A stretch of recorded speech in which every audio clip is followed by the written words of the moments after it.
Dando continuidade à nossa série de entrevistas com os candidatos à Prefeitura de São Luís, hoje o Balanço Geral Manhã recebe o candidato do PRTB, Doutor Iglesio. A entrevista terá 30 minutos de duração, que começa a contar a partir de agora. Seja bem-vindo, candidato. Obrigado, pessoal. Olha, temos aqui 6 temas, 5 serão sorteados para a gente conversar, tá bom? Tá ótimo. Cultura, primeiro tema é cultura. Certo. O candidato à Grande Ilha de São Luís tem crescido na demanda por projetos e leis que incentivem grupos e artistas locais. Mas ainda há muitos contratempos nesses projetos. Qual a sua proposta para facilitar e reduzir a burocracia que acaba, inclusive, afastando e excluindo os artistas daqui de São Luís? Olha, a primeira coisa, como único candidato de direita dentro dessa eleição, fato inequívoco isso aí, é que nós temos que dar um freio de amarração na cultura da forma que está. Não tem sentido, por exemplo, só o Alok ganhou R$1,5 milhão aqui nessa cidade este ano. Daria, por exemplo, para fazer 3 mil carrinhos de mais renda, se a pessoa fosse fazer um programa similar dentro da prefeitura. Então, infelizmente, ainda tem gente que apoia esse tipo de coisa. Fora a leva de shows que a gente pode classificar até de pornográficos que foram colocados pelo prefeito esse ano na cidade, como Manu Batidão, etc., que levaram o dinheiro público a ser gasto com artistas sem qualquer qualificação. Enquanto você, que é artista aqui do Maranhão, fica sem acesso a uma lei de incentivo à cultura, fica sem acesso a um calendário anual de apresentações. No carnaval você tem que implorar para a escola de samba ainda sair no município, que foi destruída a questão do carnaval de avenidas com o Edivaldo foi ruim. O Braz terminou de matar as escolas de samba. Então, assim, a cultura de maneira geral, ela carece, como você perguntou, de recursos e nós precisamos o quê? Primeiro, fazer a regulamentação da lei de incentivo à cultura municipal. Finalizar desde 2016, o que nunca foi finalizado, porque os caras realmente são verdadeiros incompetentes e como eles não gostam de abrir um livro para ler, como é que vai cobrar desse tipo de prefeito que eles queiram fazer algo pela cultura se o cara não tem uma leitura diária? Então, isso termina sendo outro ponto muito importante, finalizar o Plano Municipal de Cultura. Outra coisa, nós temos um programa chamado Poema, que é Programa de Ocupação de Espaços Públicos por Músicos e Artistas. É uma experiência que foi vista em Portugal, em que o quê? Tem um calendário anual de apresentações na cidade, no centro histórico, nos pontos principais da cidade. Nós vamos abrir um edital transparente, diferente de Juju e Cacá, a Vovó Mafalda, essas coisas que fazem as festas aqui em São Luís, diferente do que, por exemplo, o candidato do governo propõe também, que não tem nenhum tipo de proposta para a cultura, é continuidade disso aí que acontece, que os artistas ficam sem receber desde o governo do Flávio Dino, que era padrinho político dele. Então, assim, nós vamos fazer cultura maranhense, óbvio, prioritária, cultura com calendário anual e cultura com transparência inclusiva, sem favorecimento, sem questão de padrinho. Da mesma forma que o único padrinho que eu tenho é Deus e lá em cima o Jair Messias Bolsonaro, aqui nós vamos ter, obviamente, uma cultura sem apadrinhamento. Você que é fazedor de cultura, que é artista local, todos aqui que estão englobados nesse processo vão ser respeitados diferente do que foi e que pode vir a ser aí se um candidato como o do governo também entrar dentro da disputa para a prefeitura com chance de ganhar. Então, fuja desse pessoal, vote 28. Candidato, quais são os principais projetos culturais que o senhor pretende desenvolver, principalmente dentro das comunidades? Olha, primeiro tem que fazer uma descentralização da cultura. O Poema é um desses projetos aí, que é justamente a ocupação de espaços públicos em grandes praças, não é uma coisa restrita a centro histórico, ela na verdade é expandida por toda a cidade, em pontos diversos, e com participação de pessoas das comunidades. Fomenta, obviamente, a cultura nos bairros e, claro, prioritariamente também desenvolvimento de cultura na escola. Hoje a gente vem aqui uma cidade como São Luís, que é uma cidade que tem um IDEB aí que o prefeito vai comemorar 5,5 de IDEB. Eu me sinto até envergonhado quando eu vejo isso aí, porque um IDEB de 5 é sinal assim, que a nota média das crianças é 50%. Sendo que quando vai para português e matemática, a situação é bem pior. Nós estamos falando de 18% de cumprimento de uma prova e 36% de cumprimento de outra. Então é uma verdadeira vergonha. Se comparar bem aqui com o Timon, o IDEB de Timon é 6,8. O nosso, 5,5. O prefeito vai se autoelogiar dentro das redes sociais, uma verdadeira vergonha. O Duarte aqui, o candidato do governo do estado, passa por uma situação que ainda é pior. Se for pegar o método aí que ele aprendeu com o Flávio Dino e colocar aqui para São Luís, vai emburrecer mais as crianças, porque comunismo deixa a pessoa emburrecida. Então, assim, tem que levar a cultura para a escola, de maneira democrática, de maneira constante, claro que fazendo uma construção dessa formação cultural com elementos locais e, claro, elementos externos também, para que a gente possa, ao final, ter pessoas mais desenvolvidas intelectualmente, com uma educação que, de fato, faça avançar na vida e não uma educação nota 5, que a pessoa não faz noção do que seja um artista. Certo, vamos para o próximo tema, então. Saúde. Certo. Candidato, nós sabemos que um dos grandes problemas da população ludovicense é justamente as longas filas de esperas no atendimento do setor de saúde. Como o senhor pretende reduzir essas filas e para exames, consultas e cirurgias no sistema municipal? Olha, no curto prazo, o que tem para fazer? É simplificar o processo de atendimento-consulta. Hoje em dia a pessoa não tem condição de pagar R$800, R$1.000 numa tomografia, mas ela pode, por exemplo, com um mínimo de esforço, pagar R$80 às vezes numa consulta médica. Essas consultas em clínicas populares, elas não são aceitos os encaminhamentos para a rede SUS. Hoje o que se faz?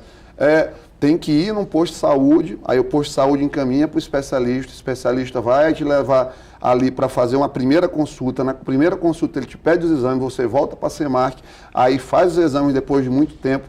Depois desse muito tempo, você volta para consulta com o especialista e aí vai começar seu tratamento. Ou você morreu, ou 8, 10 meses se passaram para você iniciar a coisa e está com o tratamento atrasado, ou muitas vezes a pessoa desiste no meio do caminho e às vezes a doença progride ou resolve. Mas assim, fato é que há muita burocracia envolvida ainda na questão de marcação de consultas. Então, a solução atual para o problema, o prefeito não só não deu, como ele não vai dar, porque não tem nenhuma previsão de aumento orçamentário que não seja para corrigir a inflação para o ano que vem. E assim, não se faz saúde sem progressão do investimento. Se eu for fazer apenas a correção do orçamento da cidade, como está previsto, não fizer uma correção aí mais robusta, Teresina chega a aplicar 30% do orçamento de saúde. Por isso que as pessoas às vezes saem de São Luís para serem atendidas lá em Teresina, gente daqui de São Luís, que é uma verdadeira vergonha. Vai acabar essa história de pessoas aqui de São Luís irem para outros estados buscar tratamento, porque a urgência vai funcionar. Eu tenho experiência como ex-diretor de Socorrão, que peguei um hospital em estado de calamidade, em 7 meses entregamos um hospital com um direcionamento muito melhor no ponto de vista do atendimento, das consultas, de projetos estruturantes para dentro do hospital. Fizemos ali a criação de uma UTI naquela época, 10 leitos que foram criados a partir da nossa iniciativa naquele período. Fizemos ali o projeto para remodelação de centro cirúrgico, trocamos os carrinhos de anestesia. Eu estou naquele hospital, ali historicamente, desde o ano de 2018, 19, segundo semestre de 2018, na verdade. 2018, 2, estou ali de 2018, 2, segundo semestre. Segundo período de medicina, conheço aquilo ali. Então, assim, de SUS, eu sei do fio que é utilizado lá para fazer uma sutura do dedo da pessoa, da ponta do dedo da pessoa, até o que falta aí dentro de uma tomografia, o drama das pessoas. Por quê? Porque eu recebo todo dia na condição de médico do SUS, que ainda sou e sempre serei até o final da vida, com certeza, uma pessoa que diariamente recebe: olha, doutor, eu estou aqui há 15 dias no Socorrão para fazer uma cirurgia, eu não aguento mais. Eu estou aqui esperando para fazer uma tomografia. Meu pai está esperando aqui há 3, 4 dias fazer uma tomografia para saber se o derrame que ele tem é acidente vascular isquêmico ou acidente vascular hemorrágico. Tem um tratamento diferente. Então, por exemplo, o isquêmico, se você chega, a tomografia funciona, porque hoje ela não funciona, e o prefeito não está nem aí, ele só quer saber de inaugurar obras para aparecer. Então, se a tomografia não funciona, a gente perde o tempo de dar, às vezes, uma medicação para a pessoa, para ela deixar de ter uma sequela do AVC. Imagina sua mãe numa situação dessa, imagina seu pai numa situação dessa. Então, assim, é humilhante, a gente entende e sente essa dor que as pessoas também atravessam todos os dias quando passam por essa humilhação do sistema de saúde. E nós vamos colocar para resolver a situação com simplificação. O exame ali, ó, da rede, o primeiro exame, que o médico, por exemplo, numa clínica particular solicitou, vai direto para a marcação de consulta. Marcação que vai ser transparente, vai ter aplicativo, central telefônica, vamos colocar mais pessoas para fazer um atendimento e planejamento. Tudo que a política quer hoje em dia, esse sistema que, na verdade, tanto o prefeito quanto o candidato do governo, eles defendem, é um sistema o quê? Que privilegia o padrinho político. Então, assim, precisa ter alguém lá dentro para pedir, para conseguir a consulta. E a gente quer te libertar, quer que o sistema de saúde seja acessível para todas as pessoas e que você não precise ficar devendo favor para ninguém, ou pior, tendo que pagar como paga hoje em dia para fazer alguém marcar uma consulta para você dentro da Semarc. Isso é uma vergonha, isso tem que acabar e vai acabar. Certo, candidato. Em 2024, a saúde pública tem vivenciado um desafio como o aumento de casos de dengue, por exemplo. Quais medidas o senhor pretende adotar para combater esta e outras arboviroses? Olha, tudo isso aí precisa ser visto sob a perspectiva da prevenção. Aqui nós somos uma das capitais do Nordeste com maior índice de diarreia, por exemplo. Nós ficamos ali muito próximo de Belém do Pará, que foi a capital onde teve a maior quantidade de casos de diarreia. Então, assim, o enfrentamento a arboviroses, como em geral o atendimento todo preventivo dentro da cidade, ele é muito falho.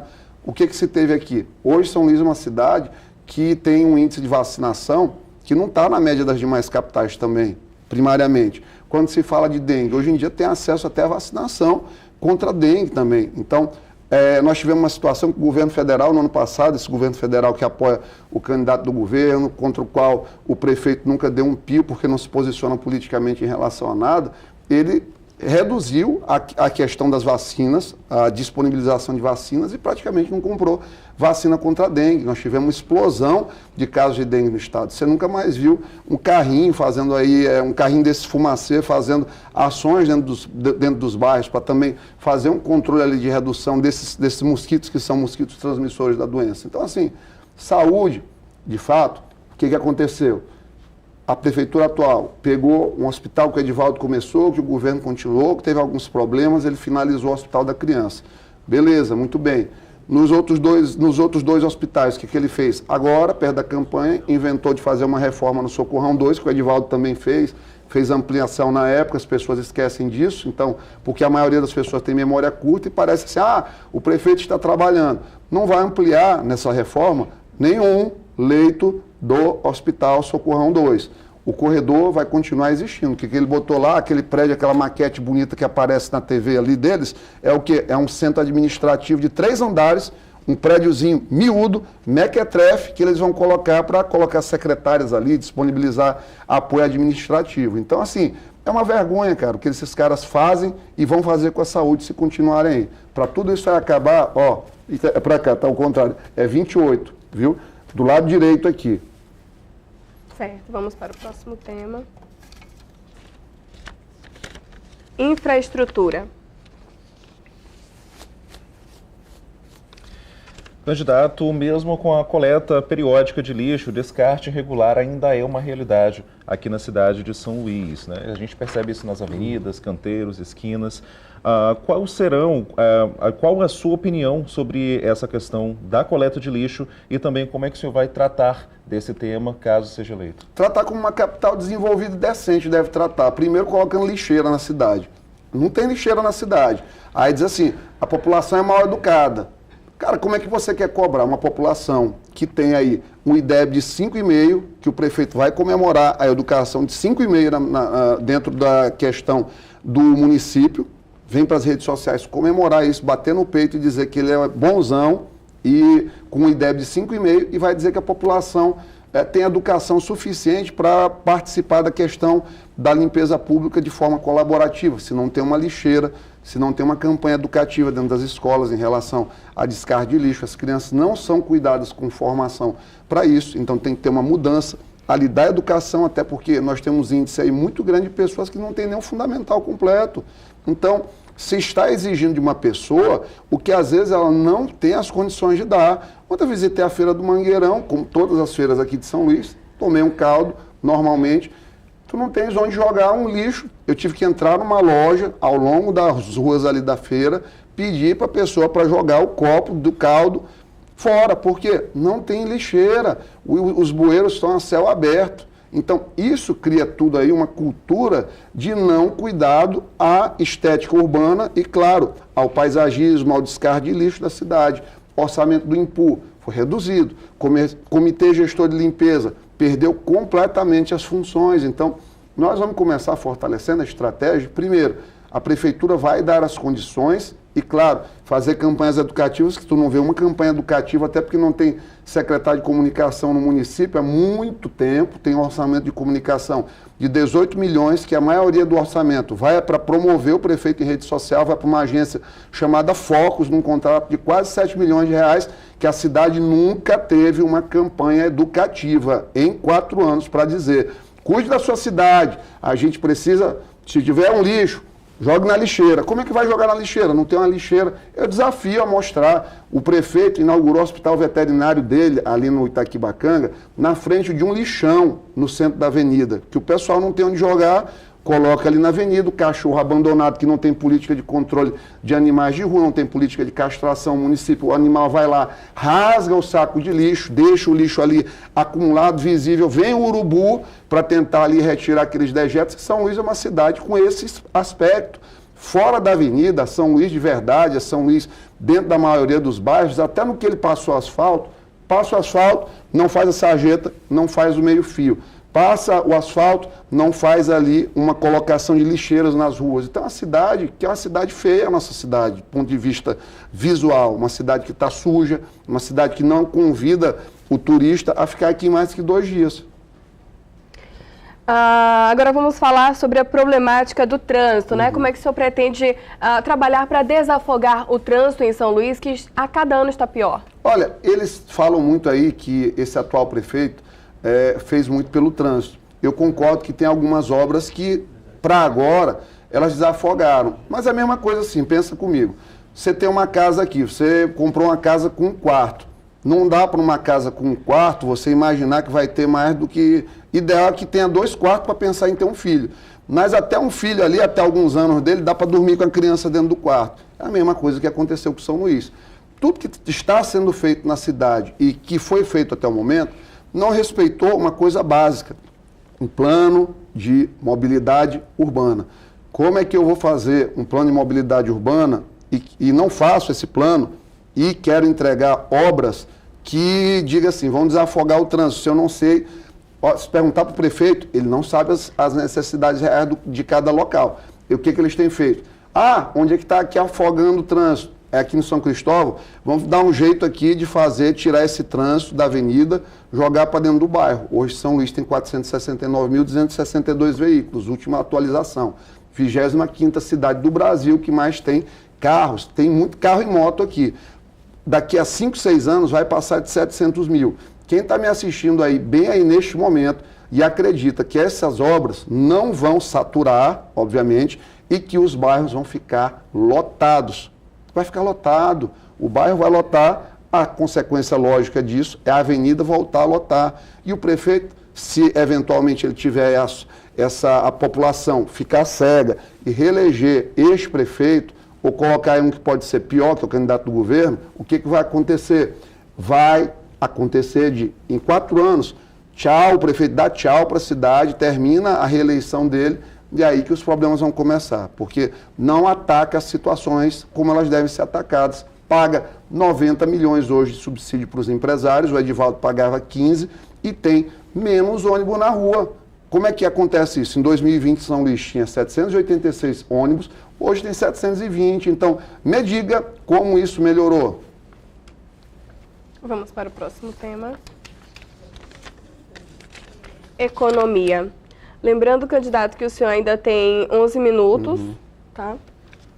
Contando com as suas considerações finais. Tá bom. Certo. Candidato, como a sua administração vai lidar com os desafios fiscais e financeiros da cidade, garantindo o equilíbrio nos investimentos em áreas prioritárias? Olha, hoje não tem problema nenhum, porque São Luís é uma cidade, como várias capitais, que foi abençoada com muita transferência do governo federal. Nós vamos aperfeiçoar isso que foi feito. Com o quê?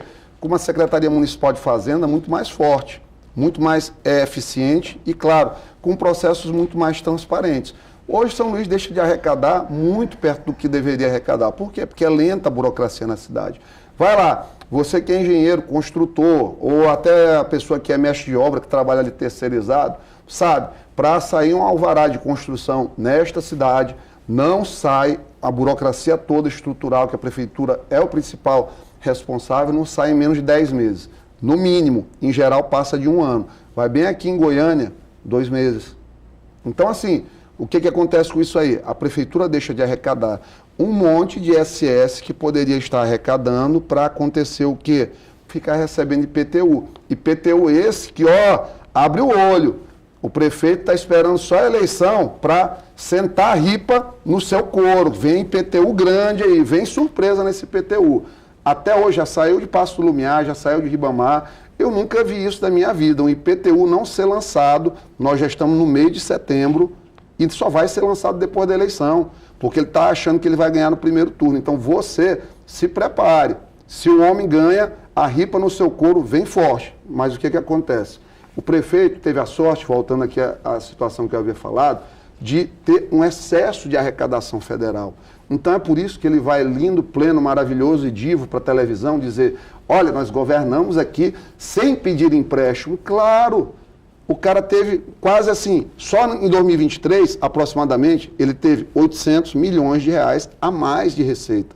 Como é que o município não vai virar CAPAG-A, se o CAPAG é uma classificação nacional que é assim, receitas, percentual de poupança corrente e dívida consolidada. Então, assim, se eu tenho mais receita, eu vou ter maior poupança, porque os gastos não aumentaram. Ele não aumentou o investimento, por exemplo, em saúde. Fez aí essas reformas paliativas, né, e concluiu o Hospital da Criança, mas não aumentou a capacidade hospitalar. Então, assim, endividamento, óbvio que vai reduzir se a receita está aumentando. O que a gente não vê? É um cenário em que a cidade se sustente. Aqui nós somos sustentados pelo resto do país. Por quê? Porque a prefeitura não sabe fazer a sua parte do ponto de vista tributário e, claro, deixa de arrecadar receita que poderia ir para a cultura, que poderia melhorar a educação inclusiva no município, que não existe. Tanto se você tiver uma criança aí com qualquer tipo de deficiência ou com uma superdotação, não tem onde colocar esse menino. A criança que precisa ser incluída do ponto de vista do ensino, que tem um TEA, que tem um TDAH, ela não tem educação inclusiva. A criança que é superdotada, ela não tem para onde ir. É um potencial desperdiçado pela Prefeitura de São Luís, o que é uma verdadeira calamidade do ponto de vista disso. Infraestrutura, não se paga para fazer um plano de mobilidade urbana para dizer, olha, São Luís precisa de tantos ônibus nesse bairro, tantos ônibus desse, os horários têm que ser esses aqui, vamos aqui precisar implantar um modal de transporte, vamos fazer um BRT, um VLT, quem vai dizer isso? Não sou eu bonito aqui, vai ser o plano de mobilidade urbana construído por experts na área, vai se pagar para fazer isso. Para quê? Para economizar no longo prazo. Não é à toa que cada vez mais se paga subsídio para empresário, menos ônibus na rua, menos ar-condicionado ligado, mais dificuldades no transporte todo dia. Então a gente vai fazer gestão fiscal mantendo o básico. São Luís recebe o suficiente para se custear. Tem 39% só de comprometimento com folha salarial. Pode ir até 54%. Tem 16% de margem ainda. Então tem um longo caminho para melhorar o serviço público sem comprometimento de finanças, principalmente num cenário que você coloca um prefeito de verdade, 28, 2 mais 8, que entenda de finanças públicas, que entenda de economia e que vá aumentar as receitas da cidade na progressão realmente que desenvolve o município. Certo, candidato. Quais são as suas principais propostas para estimular o crescimento econômico e atrair novos investimentos para São Luís? O senhor ainda tem 6 minutos. Muito bom isso aí. Essa pergunta aqui é pergunta interessantíssima. Não tem uma agência de capacitação de nada no município. A questão das licenças do empreendedorismo é uma coisa também que foi deixada de lado pela atual prefeitura. Vai lá, conversa com o feirante e pergunta. Hoje, o que o feirante é? Ele é um refém de agiotas, colombianos em geral. É um refém de agiotas que praticam taxas de 20% ao mês, pelo menos. Tem gente que cobra 30%. E todo dia, por conta de um empréstimo de R$1.000 que ele pega, como capital de giro que às vezes ele não tem, ele recebe cobranças e ameaças ali o tempo todo. Ele já paga pela desorganização da feira, que não consegue colocar, às vezes, uma banca na feira, ser uma cobrança ali de R$50, e a imundície que existe na cidade toda. Não tem capacitação em absolutamente nada da prefeitura. Sistema S não é parceiro em absolutamente nada dentro da prefeitura. SEBRAE, SESI, todas as instituições que, se tivesse uma articulação interinstitucional, a gente poderia ter o quê? Muito mais presença desses órgãos, gerando ali cursos de formação, obviamente criando oportunidades para novas carreiras surgirem. Carreiras que são prejudicadas também, por exemplo, com a questão da regularização fundiária.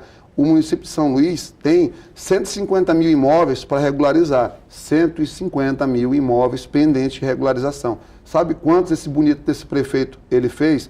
Ele fez 2.700 regularizações apenas.